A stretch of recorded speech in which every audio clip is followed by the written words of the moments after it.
Hello everyone, and welcome to Power Pages Tips. My name is Nicholas Hayduk, and this is tip number 332. Don't set Authenticated Users Role flag on custom web roles. While many Power Pages implementations can get away with just using the out-of-the-box Authenticated Users web role, there are times where you need to create your own web roles to have different permissions for different contacts. If you do create your own web role, make sure you don't set the Authenticated Users Role field to yes.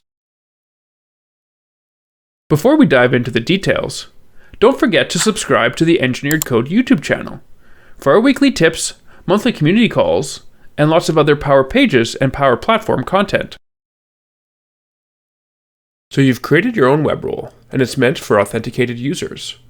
To let the system know that, you should set the Authenticated Users Role field to yes, right? Wrong. While the logic makes sense, that field is not used to indicate if the web role is for authenticated users or not.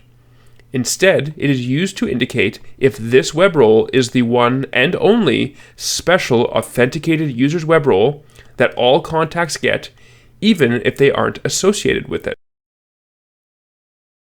There is code in Power Pages that queries the web role table looking for the special authenticated users web role.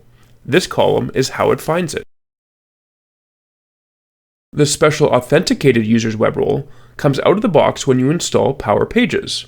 You don't have to create it. It will already have the Authenticated Users Role field set to yes. There should only ever be one web role per website that has that field set to yes, and it should be the web role that was created as part of the installation process. If you have more than one, you can't be sure which of those roles Power Pages will treat as the one that everyone gets, even if they aren't associated with it. So leave the field as no for all of your custom web roles. Thanks for watching, and I hope you found the Power Pages tip number 332 on Don't Set Authenticated Users Role flag on custom web roles useful.